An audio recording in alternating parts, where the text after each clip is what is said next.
ஆண்டவராக இயேசு கிறிஸ்துவுக்குள் மிகவும் அதிகமாக நேசிக்கப்படுகின்றவர்களே, மீண்டுமாக இந்த ஏப்ரல் மாதம் 29ஆம் நாளிலே உங்களை சந்திப்பதிலே மிகுந்த மகிழ்ச்சி அடைகிறோம். கர்த்தர் தாமே இந்த நாளின் ஊழியத்தை ஆசீர்வதிப்பாராக. ஆமென். நமது ஆரம்பம் பிதா குமாரன் பரிசுத்த ஆவியின் நாமத்தில் உள்ளது. ஆமென். ஆண்டவரை நோக்கி ஜெபிப்போம்.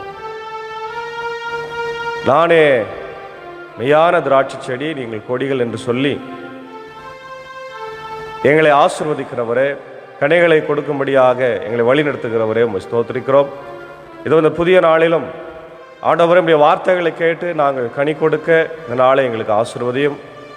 ஆண்டவரே, கடந்து போன இரவில் எங்களோடு இருந்து நல்ல ஜீவனை கொடுத்து இளைப்பாறுதலை தந்து காலை வேளையில் எழுப்பியிருக்கிறீர். நன்றி தகப்பனே. இந்த நாளிலும் உம்முடைய இறை வார்த்தையை நாங்கள் கேட்டு ஆண்டவரே அதன்படி நாங்கள் சாட்சியாக ஜீவிக்க கிருபை தார். இந்த இறை வார்த்தைகளை கேட்டுக்கொண்டிருக்கிற எல்லா மக்களையும் கர்த்தர் ஆசீர்வதியும். அடியனையும் குழுவையும் எடுத்து நீர் பயன்படுத்தும். ஆண்டவர் இந்த நாளின் இறை செய்தி, பாடல் வேலை, ஜெப வேலையை ஆசீர்வதியும். இறை மைந்தன் இயேசுவின் மூலம் ஜெபிக்கிறோம் நல்ல பிதாவே. ஆமேன். 291வது ஞான பாடலாகிய என் மீட்பர் ரத்தம் சிந்தினார், என் நீதியும் சம்பாதித்தார் என்ற பாடலை சாரோடு இணைந்து பாடுவோம். 291.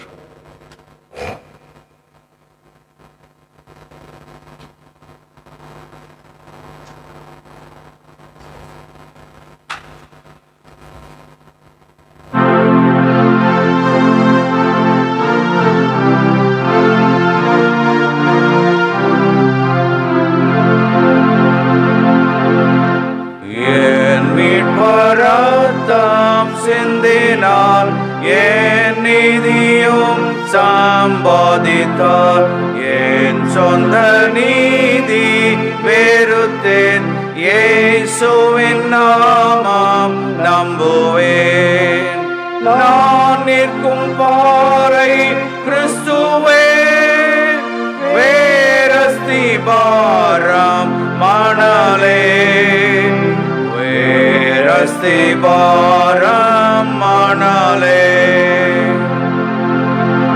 கார்மேகமவர் முகத்தை மறைக்கும் காலம், அவரை எப்போதும் போல நம்புவேன், மாறாதவர் என்றறிவேன்.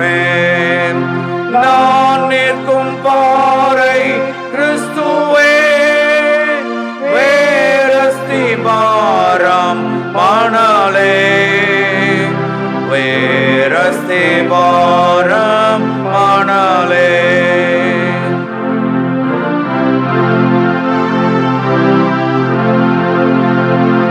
மரண வெள்ளம் பொங்கினோம், என் மாம்சம் சோர்ந்து போயினோம், உம் வாக்குதத்தம் ஆணையும் என் நெஞ்சை ஆற்றி தேற்றிடும். நான் நிற்கும் பாறை கிறிஸ்துவே, வேரஸ்தி பாரம் மணலே, வேரஸ்தி பாரம் மணலே.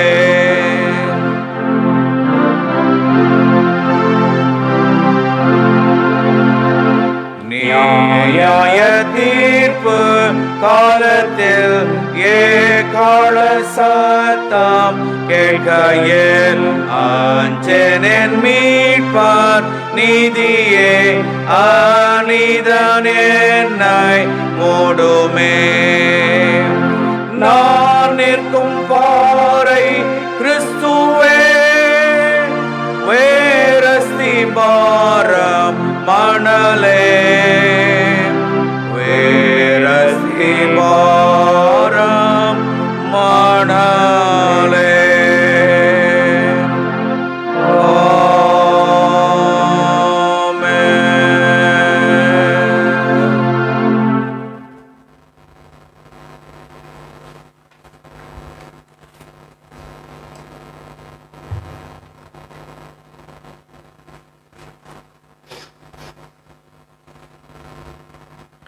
கிறிஸ்து இயேசுவுக்குள் மிகவும் அதிகமாக நேசிக்கப்படுகின்றவர்களே, மீண்டுமாக இந்த காலை வேளையிலே உங்கள் யாவரையும் இறைமைந்தன் இயேசுவின் திருப்பெயராலே அன்புடன் வாழ்த்தி வரவேற்கின்றோம். கர்த்தர் மிகப்பெரிய காரியங்களை செய்து வருகிறார். கடந்த நாட்களிலே கிருபையாக இந்த வேலை மிஷனத்திலிருந்து நம்மை காத்திருக்கிறார். கர்த்தருக்கு நன்றி செலுத்துவோம். இந்த நாளிலே நாம் தியானிக்கும்படியாக தெரிந்து கொண்ட கடவுளுடைய வார்த்தை அது சங்கீதம் 98, திருப்பாடல்கள் 98, திருப்பாடல் 98. என்னுடைய தலைப்பு ஆண்டவர் அனைத்துலகின் நீதிபதி. ஆண்டவர் அனைத்துலகின் நீதிபதி. இதில் 9 வசனங்கள் இருக்கிறது. 3 பகுதியாக இதை இறையலாளர்கள் பிரித்திருக்கிறார்கள். 1 முதல் 3 ஆண்டவருக்கு புதியதொரு பாடல் பாடுங்கள். ஆண்டவருக்கு புதியதொரு பாடல் பாடுங்கள் என்று சொல்லப்பட்டிருக்கிறது. 4 முதல் 6 அனைவரும் ஆண்டவரை போற்றுங்கள். அனைவரும் ஆண்டவரை போற்றுங்கள் என்று சொல்லப்படுகிறது. 7 முதல் 9 படைப்புகளே ஆண்டவரை புகழுங்கள். படைப்புகளே ஆண்டவரை புகழுங்கள் என்று சொல்லப்படுகிறது. என்னுடைய பின்னணியை பார்க்கிற போது பாடல் 96 போல இப்பாடலும் ஏசாயா 40ஆம் அதிகாரம் 5 முதல் 55ஆம் அதிகாரம் வரையில இது இருக்கிறது. அதாவது சஃபரிங் சர்வெண்ட் ஆஃப் ஜீசஸ், இயேசு கிறிஸ்துவினுடைய பாடுகளை மரணங்களை நினைவு கூறுகிற பகுதி தான் இந்த 40 முதல் 55. அதை இந்த சங்கீதத்தில் சங்கீதக்காரன் மீண்டும் ஒரு முறை கூட எழுதியிருக்கிறார் என்று சொன்னால் மிகையாகாது. பாடலின் முதல் வசனமும் இறுதி வசனமும் 96ஆம் பாடலில் இருந்து எடுக்கப்பட்டிருக்கிறது. மற்ற வசனங்கள் எல்லாம் 40 முதல் ஏசாயா 40 முதல் 55 வரையில் உள்ள நெருங்கிய தொடர்புடைய பாடல் என்று நம்ம பார்க்கலாம். அதாவது மேசியாவினுடைய இறை ஆட்சி, அவருடைய பாடு மரணம், நன்றி பண் இசைக்கும் பாடல் பாபிலோனிய தலைக்கு பின் எழுதப்பட்டது. ஒருவேளை இது சைரஸ் அரசரையும் சுட்டலாம், அல்லது இது அனாதை திருப்பாடல் என்று சொல்லப்படுகிறது. இதன் தலைப்பில் வெறும் மிஸ்மோர் புகழ்பா என்ற சொல் மட்டும் காண கிடக்கிறது. கிரேக்க மொழிபெயர்ப்பில் இது தாவீதின் புகழ்பா என்றும் சொல்லப்படுகிறது. ஆக இவ்வளவு விஷயங்கள் இந்த பகுதியில் இருக்கிறது நம்ம பார்க்கிறோம். அன்பானவர்களே, ஆண்டவர் அனைத்துலகின் தலைவர் என்ற பொருளிலே நாம் பார்க்கும்போது உண்மையாகவே அது மிக உண்மையான ஒரு வார்த்தை தான். ஏன்னா இன்னைக்கு அரசியல் தலைவர்கள் எல்லாம் என்ன நினைக்கிறார்கள் என்று சொன்னால், இந்த உலகம் தங்களுக்குரியது என்றே நினைத்து கொண்டிருக்கிறார்கள். ஏதோ அவர்கள் ஒரு 5 வருடமோ 10 வருடமோ அல்லது 15 வருடமோ அல்லது அதற்கு மிஞ்சினால் ஒரு 20 வருடமோ ஆட்சி செய்தால் இந்த உலகமே எனதுதான், இந்த நாடு எனதுதான், நான் சொல்றது தான் கேட்கணும் அப்படின்னு சொல்லி அநேக தலைவர்கள் நாட்டை வன்முறை நிகழ்கின்ற இடங்களாக மாற்றி இருக்கிறதை நாம் பார்க்கிறோம். அவர்களுடைய சொந்த சுயநலத்துக்காக தேசத்தையே அடமானம் வைக்கின்ற நிலைமைக்கு இன்றைக்கு பல நாடுகள் தள்ளப்பட்டிருக்கிறதை நம்ம பார்த்து கொண்டு தான் இருக்கிறோம். ஒருவேளை ஆண்டவர் அதுதான் இன்னைக்கு சொல்றாரு, நீங்கள் அல்ல, இந்த உலகத்தினுடைய தலைவர் நான் தான். ஆமென், பிரைஸ் தி லார்ட். ஆண்டவரே உலகத்தின் தலைவராக இருக்கிறார். அவர் தான் ஓனர் ஆஃப் திஸ் வேர்ல்ட். நேற்று தினத்தில் நம்ம பார்த்தோம், பிதாவாகிய கடவுள் தான் திராட்சை தோட்டக்காரர், அவர் தான் ஓனர். அவர் இல்லைனாக்க நமக்கு இந்த பயிரிடுறது ஆசீர்வாதம் எதுவுமே கிடைக்காது இல்லையா? அப்போ அவர் நமக்கு ஓனராக இருக்கிறதுனால, அவர் தலைவராக இருக்கிறார் என்ற அசைக்க முடியாத சத்தியத்தை நம்ம புரிந்து கொள்ள வேண்டும். அப்போ அவருக்கு நம்ம கீழ்ப்படியணும். அவர் தலைவராக இருக்கிறதுனால நம்ம எல்லாருமே அவருக்கு கீழ்ப்படிந்திருக்க வேண்டும் என்று இந்த பாடல் நமக்கு ஒரு அழைப்பை விடுக்கிறது. அதான் சொல்றாரு, ஆண்டவருக்கு புதியதொரு பாடல் பாடுங்கள், ஏனெனில் அவர் வியத்தகு செயல்களை புரிந்துள்ளார். அவருடைய வலக்கரம் புனிதமிகு புயமும் அவருக்கு வெற்றியை அளித்திருக்கின்றன இல்லையா? ஆண்டவரை துதித்து பாட வேண்டும், ஆண்டவரை புகழ்ந்து பாட வேண்டும். அது ரொம்ப முக்கியம். நேற்று தினத்தில் கூட நம்ம செய்தியில் பார்த்தோம், நம்ம ஆண்டவரோடு நிலைத்திருந்தால் எவ்வளோ ஆசீர்வாதம் நமக்கு வரும்.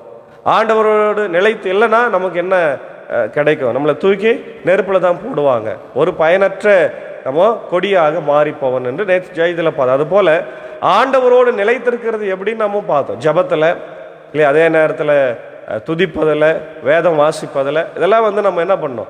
ஆண்டவரோடு நிலைத்து இருக்க வேண்டும். அப்போது ஆண்டவரோடு நிலைத்து இருப்பதற்கு இந்த வழிமுறை தான் பாடலை பாடுவது. ஒவ்வொரு நாளும் ஆராதனைகளில், எல்லா ஆராதனைகளிலும் நம்ம பாடல் பாடுகிற காரணம் என்னன்னா, ஆண்டவரோடு நிலைத்திருப்பது, ஆண்டவரை துதிப்பது. அது நம்முடைய லுத்தரன் திருச்சபை என்பது சிங்கிங் சர்ச்.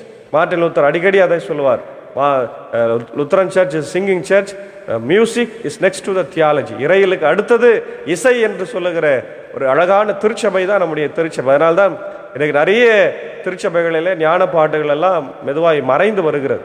அதெல்லாம் நம்ம பாடணும் இல்லை, கற்றுக்கொள்ள வேண்டும்.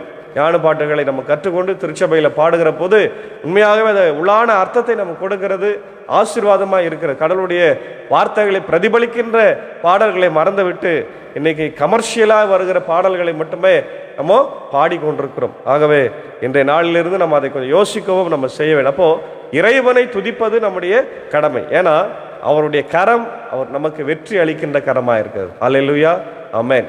அவருடைய கரம் நமக்கு வெற்றி தருகிறது. அவருடைய கரத்தினாலே நமக்கு தோல்வியே கிடையாது. இஸ்ரவேல் மக்களை வனாந்தரத்தில் அவருடைய கரம் தான் வழி நடத்தினது, எல்லா ஆசீர்வாதத்தையும் தந்தார். ஆனால் நம்முடைய வாழ்க்கையிலும் ஆண்டவர் இந்த காலை வேளையில் சொல்றாரு, நான் உனக்கு வெற்றியை தருவேன். நீ தோல்வி பயத்தில் இருக்கிறியா, பிரச்சனையில் இருக்கிறியா, வியாதியில் இருக்கிறியா, ஐயோ எனக்கு திருமணம் நடக்கவில்லை, எனக்கு குழந்தை இல்லையே, எனக்கு வேலை இல்லையே என்று நீ யோசித்து கொண்டிருக்கிறியா, கவலைப்படாத. வெற்றி அளிக்கின்ற இறைவனுடைய வலக்கரம் நோடு கூட இருக்கிறது என்பதை நீ மறந்துடாது. அதான் சொல்றார். அடுத்தது சொல்றாரு, ஆண்டவர் தம் மீட்பை அறிவிக்கிறார், பிற இனத்தார் கண்முன்னே தம் நீதியை வெளிப்படுத்தினார். இஸ்ரவேல் மக்கள் பாபிலோனிய சிறையிருப்பிலிருந்து திரும்பி வந்த பிறகு பாடப்பட்டதாக சொல்லப்பட்டது இதனுடைய பின்னணி. அப்போ இஸ்ரவேல் மக்கள் பாபிலோனிய சிறையில் 70 வருஷம் இருக்கிறாங்க. எகிப்தில் 430 வருஷம் இருந்தாங்க. மோசேயின் வழியாக வழிநடத்தினார். இங்கே சைரஸ் என்கின்ற ஒரு பாரசீக மன்னன் வழியாக அவர்களை விடுதலை செய்கிறார். அப்போ பாருங்க, கடவுள் அவர் நினைத்தால் யாரை வைத்தினாலும் விடுதலை செய்வார். ஆமென். அவருக்கெல்லாம் யாருன்னு ஒன்றும் கிடையாது. தாவீதை சாதாரண மேய்ப்பர், ஆடுகளுக்கு பின்பாக போய் கொண்டிருந்தவன அரசனாக உயர்த்துகிறவர் இல்லையா? அதனால அவர் நினைத்தால் எல்லாம் முடியும். நம்ம வாழ்க்கையில கூட நம்ம பெரிய சிறையில் இருக்கிறோமா, பிரச்சனையில் இருக்கிறோமா, ஆண்டவரை நோக்கி கூப்பிடுங்க, ஜெபம் பண்ணுங்க, அவர் நிச்சயமா உங்களை விடுதலை செய்கிறவர். ஆமென் இல்லையா? பாபிலோன் சிறையிலிருந்து இஸ்ரவேல் மக்களை விடுதலை செய்கிறவர் நம்மையும் விடுதலை செய்வார். தான் சொல்றாரு, புறஜாதிகளுக்கு முன்பாக தம் நீதியை அவர் வெளிப்படுத்தினார் என்று நம்ம பார்க்கிறோம். மூன்றாவது, இஸ்ரவேல் வீட்டாருக்கு வாக்களிக்கப்பட்ட தமது பேரன்பையும் உறுதிமொழியையும் அவர் நினைவு கூறுகிறார். உலகங்களில் அனைவருக்கும் அது பொதுவாக இது. அப்போ அது உண்மைதான். ஏன்னா ஆபிரகாமுக்கு அவர் கொடுத்த வாக்குறுதி என்னன்னா, உன் மக்களை நான் பெரிய ஜனமாக மாற்றுறேன் இல்லையா? வானத்து நட்சத்திரத்தை போல, கடற்கரையின் மணலை போல நான் மாற்றுவேன் என்று சொன்னவர் இப்படியே விட்டுருவாரா? இல்லையே. அந்த வாக்கு தத்தத்தை அவர் எப்பொழுது நினைவு கூர்ந்து கொண்டே இருக்கிறார். ஆமென்.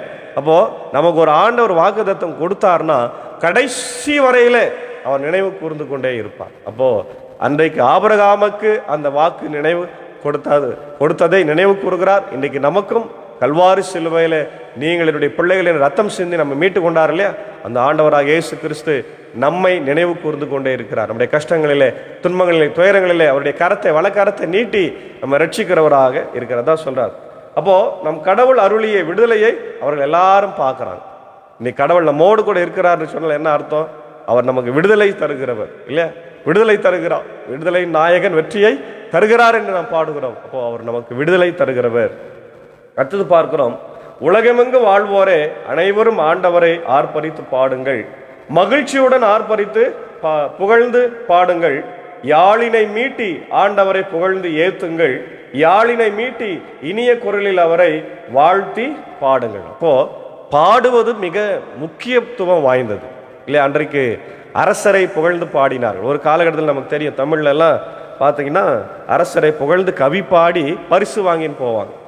அப்போ ஒரு சாதாரண அரசனையே புகழ்ந்து பாடி பரிசு வாங்கின்னு போவாங்கன்னா, உலகத்தின் அரசர், உலகத்தின் தலைவர், உலகத்தின் ஓனர் இல்லையா? அவரை நம்ம புகழ்ந்து பாடணும். எப்படி?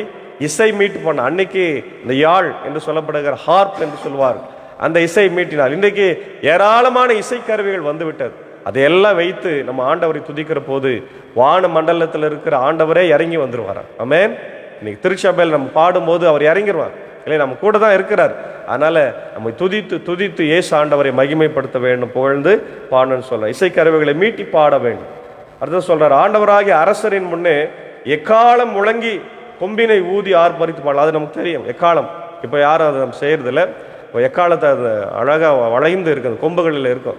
அதை ஊதி அங்கே மகிமைப்படுத்துவார்கள். அதை ஊதினாவே அரசர் வராரு, அரசர் வந்து கொண்டிருக்கிறார் என்று அர்த்தம். அதை ஊதி, கொம்பினை ஊதி ஆர்ப்பரித்து பாடுங்கள் என்று சொல்கிறார். கடலும் அதில் நிறைந்தவையும் உலகும் அதில் உறைபவையும் முழங்கிடுக. கடல்ல இருக்கிற எல்லா உயிரினங்களும் என்ன பண்ணும்? முழங்கிடுக, ஆண்டவரை துதித்திடுங்கன்னு சொல்றார். ஆறுகளே கை கொட்டுங்கள், மலைகளே ஒன்று கூடுங்கள், ஆண்டவர் முன்னிலையில் மகிழ்ந்து பாடுங்கள், ஏனெனில் அவர் உலகுக்கு நீதியை வழங்க வருகின்றார். பூ உலகை நீதியுடன் ஆண்டிடுவார், மக்கள் இனங்களை நேர்மையுடன் ஆட்சி செய்வார். அவர் வரப்போகிறார், அவருடைய செகண்ட் கம்மிங்கை பற்றி சொல்றார். அதான் முதல்ல நம்ம அந்த பின்னணியை பார்க்கும்போது சொன்ன மேசியா பாடல்.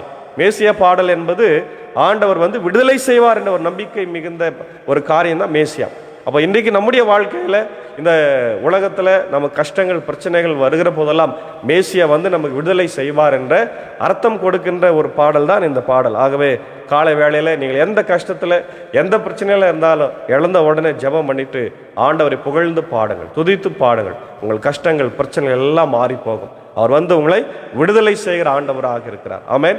அவர் மேசியாவாக இருக்கிறார். அவர் நமக்காக அபிஷேகம் பண்ணப்பட்டவர், நமக்காக கல்வாரி சிலுவை சுமந்து நம்முடைய பாவங்களுக்காக ரத்தம் சிந்தி நம்மை மீட்டவராக இருக்கிறார். ஆகவே அவரை புகழ்ந்து பாடுங்கள், திருச்சபையிலே பாடுங்கள், நம்முடைய வீடுகளிலே பாடுங்கள், இருக்கிற இடங்களிலே பாடுங்கள். கர்த்தர் பெரியவராய். இன்னைக்கு பாருங்க, சாதாரண தொலைக்காட்சியிலெல்லாம் இன்னைக்கு சினிமா பாட்டெல்லாம் பாடின்னு அதுக்கு ஒரு பிரைஸுங்களை கொடுத்துன்னு இது பண்ணுகிறாங்க. ஆனால் நம்முடைய ஆண்டவருடைய பிள்ளைகளை பாடல் பாடுவதற்கு நம்ம உற்சாகப்படுத்துவதே இல்லை. திருச்சபையில் 1000 மட்டும் பாடுவார், இல்லை கொயர் மட்டும் பாடிக்கொண்டிருக்கு.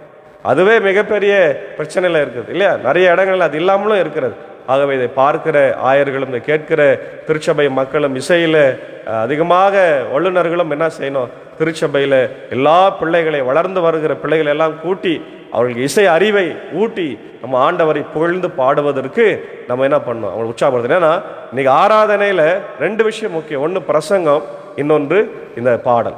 இது ரெண்டுமே இல்லைன்னு சொன்னால் அது ஆராதனையே இல்லை இல்லையா? அதனால் நம்முடைய திருச்சபைகளில் இதற்கு அதிகமாய் முக்கியத்துவம் தரும்படியான சூழ்நிலைகளை உருவாக்கணும். நம்முடைய பிள்ளைகளுக்கு ஆண்டவருடைய பாடல்களை பற்றிய விழிப்புணர்வை நம்ம டெய்லி கற்றுக் கொடுக்கணும். ஒரு பாட்டையாவது நம்ம ஞானம் பட்டையாவது, ஒரு கீர்த்தனையாவது நம்ம புத்தகத்தை திறந்து பார்த்து அதை படிங்க, அது அர்த்தம் என்ன புரியுதா அப்படின்னு சொல்லி பிள்ளைகளுக்கு நம்ம கற்றுக் கொடுக்கும் போது உண்மையாகவே மேசியா நம்முடைய வாழ்க்கையில் அற்புதங்களை செய்ய வல்லவராக இருக்கிறார். ஆகவே காலை நேரத்தில் இந்த இறை வார்த்தைகள் நம்மை வழிநடத்தி ஆசீர்வதித்து காப்பதாக. ஆமேன். ஜெபம் செய்வோம். மகா இரக்கமும் கிருபை நிறைந்த எங்கள் நல்ல ஆண்டவரே, எங்கள் ராஜாதி ராஜாவே, கர்த்தாதி கர்த்தாவே, எங்களுடைய மேசியாவே, வருகையின் நாயகனை உம்மை ஸ்தோத்திரிக்கிறோம். இந்த நாளிலும் ஆண்டவரே கேட்ட வார்த்தைகளுக்கு ஸ்தோத்திரம்.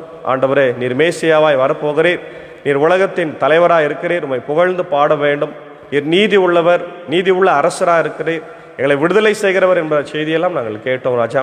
இந்த செய்திக்கு நன்றி செலுத்துகிறோம். உண்மையாகவே இன்றைக்கு நிறைய மக்கள் ஆண்டவரை சிறையில் இருக்கிறார்கள், போதை என்னும் சிறையில் இருக்கிறார்கள், அடிமைதனம் என்ற சிறையில் இருக்கிறார்கள், சாதி மதம் இனம் மொழி என்கின்ற சிறையில் அடைப்பட்டு மற்ற மக்களையும் கெடுத்து கொண்டிருக்கிறார்கள், அடிமைப்படுத்துகிறார்கள்.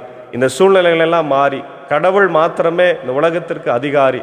இதோ பிரதமராக இருந்தால் அல்லது பிரசிடெண்ட்டாக இருந்தால் அவங்க அதிகாரி இல்லை, அவங்கெல்லாம் ஆண்டவருடைய வேலையாட்கள் என்பதை உணர்ந்து அந்த மக்களெல்லாம் பணியாற்ற கிருபை தார். இந்த காலை நேரத்தில் இந்த இறை வார்த்தை ஆண்டவரை கேட்டுக்கொண்டிருக்கிற அகில உலகத்தில் இருக்கிற எல்லா மக்களுக்காக விசேஷமாக நான் ஜெபிக்கிறோம் ராஜா. எல்லாரையும் காத்துறல வழி நடத்துங்க. குறிப்பாக ஆண்டவர் இந்த ஊழியத்தில் எங்களோடு இருக்கிற அன்பர் சாருக்காக, அக்காவுக்காக, அன்பான பிள்ளைகள் மாத்தால் மரியாளுக்காக வேண்டிக் கொள்கிறோம். இந்த வெயிலின் உஷ்ணத்திலிருந்து அவளை காத்துறலும். அதே போல் அவருடைய சாக்கோ சாருக்காக, டீச்சருக்காக ஜெபிக்கிறோம். ஆண்டவரே, இசை வழி பயணத்தில் எங்களோடு இருப்பதனாலே தொடர்ந்து எங்களை பலப்படுத்தும் ஆசீர்வதியும். இதை பிராட்காஸ்ட் செய்து ஆண்டவரை எங்களுக்கு உதவி செய்து கொண்டிருக்கிற ஆண்டவர் நேர மக்கள் பார்க்கும்படியான விடுதலைகள் செய்கிற ஜான்சன் சாருக்காய் குடும்பத்திற்காக ஜபிக்கும். கர்த்தர் எல்லாரையும் ஆசீர்வதிங்க, வழி நடத்துங்க, தேவைகளை சந்திங்க. தொடர்ந்து ஆண்டவர் இப்படி திவ்ய பிரசன்னம் இந்த நாட்களிலே ஆண்டவர் எங்களோடு கூட இருந்துட்டு ஆண்டவரை வழி நடத்தட்டும். குறிப்பாக இந்த வெயிலின் உஷ்ணத்திலிருந்து எங்களை மேக ஸ்தம்பத்தை ஆண்டவரை கொடுத்து காத்தரலும். பல இடங்களில் நல்ல மழை பெய்கிறது. எங்கள் ஆண்டவரை பகுதி வேலூர், திருப்பத்தூர் டிஸ்ட்ரிக்டில் ஆண்டவரே மழையே இல்லாமல் வறட்சியாக இருக்கிறது ராஜா. மக்கள் தண்ணீருக்கெல்லாம் கஷ்டப்படுகிறாங்க. நிறைய இடங்களில் தண்ணீர் கஷ்டப்படுறாங்க, குடிநீர் கஷ்டப்படுறாங்க. எல்லா இடத்துலையுமே நல்ல பரவலாக மழையை தந்து என் தேவனே பூமியை குளிர்விக்க வேண்டும் என்று கெஞ்சி கொண்டாடுறோம். இது என்னுடைய இந்திய தேசத்திற்காக ஜெபிக்கிறோம். தொடர்ந்து ஆண்டவரே இந்த தேர்தல்கள் நடைபெற்று இருக்கிறது. அநேக இடங்களில் ஆண்டவர் பிரச்சனைகள் ஆண்டவர் நாங்கள் பார்க்கிறோம். இதெல்லாம் மாறி அமைதியான முறையில் தேர்தல் நடைபெற்று நல்ல தலைவர் எங்களுக்கு தர வேண்டுமா ஜெபிக்கிறோம். ஒவ்வொரு மாநிலத்தையும் ஆசீர்வாதம் ஆண்டவர், சமாதானம் ஆண்டவர் பொங்கட்டும். சாதி மதம் இனம் மொழி பேதமின்றி நாங்கள் ஒற்றுமையாக இந்தியர்கள் என்பதை உணர்ந்து வாழ கிருபை தாங்கள். தமிழ்நாட்டுக்காக, முதலமைச்சருக்காக, என்னுடைய ஆண்டவர் அனைத்து கலெக்டர்ஸ் அமைச்சர்களுக்காக ஜபிக்கிறோம். எல்லாரையும் ஆசீர்வதிங்க. இந்த வெயில் உஷ்ணத்திலிருந்து எங்கள் தமிழ்நாட்டு மக்களையும் இந்திய மக்களையும் நீர் காத்துறோம் ராஜா. உலக நாடுகளுக்காக ஜபிக்கிறோம். ஆண்டவரை போர்கள், பதட்டங்கள், பிரச்சனைகள் எல்லாம் இருக்கிறது. எங்கே பார்த்தாலும் ஆண்டவர் அதிகமான பிரச்சனைகள் எல்லாம் தேசமெல்லாம் ஆண்டவர் இருக்கிறது ராஜா கண் நோக்கி பாருங்க. குறிப்பாய் இஸ்ரேல் அமாஸ் ஆண்டவர் தீவிரவாதிகள் போர்னால பாதிக்கப்பட்டிருக்கிற பெண்கள் குழந்தைகளுக்காக ஜெபிக்கிறோம். ஆண்டவர் உக்ரைன் ரஷ்யா போருக்காக ஜெபிக்கிறோம். எல்லாம் மாறி சமாதானத்தோடு ஆண்டவர் மக்கள் வாழக்கூடிய சூழ்நிலை தேவன் உருவாக்கித்தார். நாங்கள் சார்ந்திருக்கிற இந்திய சுவிசேஷ லுத்தரன் திருச்சபை 3 சபை சங்கங்கள் போதகர்கள் ஊழியங்களுக்காக ஜெபிக்கிறோம். நடைபெற்று கொண்டிருக்கிற எல்லா ஊழியங்களையும் ஆசீர்வாதம். அதே போல் உலக நாடுகளில் இந்தியாவில் பணியாற்றுகிற மிஷினரிமார்களுக்காக அனைத்து போதக பிதாக்களுக்காக ஆண்டவரே அனைத்து ஸ்தாபனங்களுக்காக ஜெபிக்கிறோம். எல்லாரையும் கர்த்தர் நீங்கள் ஆசீர்வதிக்கிறாச்சா. இந்த நாளிலும் கூட கர்த்தாவே பிறந்த நாட்களை கண்டு நன்றி செலுத்தி கொண்டிருக்கிறேன். அவருடைய அன்புக்குரிய ஆயர் அருள் திரு ஹென்றி சாம்சன் அவர்களுக்கு ஜெபிக்கிறோம். ஹவுசிங் போர்டு திருச்சபையுடைய ஆயராக பணியாற்றி கொண்டிருக்கிறார். நல்ல அன்பு தம்பி, அவரை ஆசீர்வதிங்க. கொடுத்திருக்கிற வரங்களுக்காக ஸ்தோத்திரம். இன்னும் அதிகமான ஆசீர்வாதங்களை தந்து அவரை பலப்படுத்துங்க. அவருடைய அன்பு தகப்பனார் போதகர் அவர்களுக்காகவும் ஆண்டவரை அன்பு தாயாருக்காய் குடும்பத்தின் மக்களுக்காக ஜெபிக்கிறோம். இந்த இந்திய சுவிசேஷ திருச்சபையில் இன்னும் அதிகமாக மகனை நீங்கள் பலப்படுத்துங்க. இந்த பிறந்தநாள் மகனுக்கு ஆசீர்வாதமாக இருக்கட்டும் ராஜ். அதே போல் என்னுடைய ரெகுலர் வீவர் திருமதி கிரேஸ் நிர்மலா அவர்களுக்காக ஜெபிக்கிறோம். அவர்களையும் அருமையான குடும்பத்தாரையும் ஆசீர்வாதம். இந்த ஊழியத்தின் சார்பாக நாங்கள் அவங்களை வாழ்த்தி ஆசீர்வதிக்கிறோம். தொடர்ந்து ஆண்டவரே பலவீனமாக இருக்கிற என்னுடைய ஆயர்மார்கள், அவருடைய ஐரம்மாக்கள், மூத்த விசுவாசிகள், டீச்சர்ஸ்க்காக நாங்கள் ஜெபிக்கிறோம். எல்லாருக்கும் நல்ல சுகம் பலன் ஜீவனை தந்து வழி நடத்துங்க. தொடர்ந்து ஆண்டவரே உடைய திவ்ய பிரசன்னம் இந்த நாளில் எங்கள் அனைவரோடு தங்கியிருக்கட்டும். இந்த வெயில் உஷ்ணத்திலிருந்து எங்களை காத்துறலும். துதிகன மகிமை ஒருவருக்கே செலுத்துகிறோம். இப்படி மேசியாவாகிய இறைமைந்தன் இயேசுவின் மூலம் ஜெபிக்கிறோம் நல்ல பிதாவே, ஆமென். நமது ஆண்டவராக இயேசு கிறிஸ்துவின் கிருபை, பிதாவின் அன்பு, பரிசுத்த ஆவியின் ஐக்கியம் நம்மளோடு கூட இருப்பதாக, ஆமென்.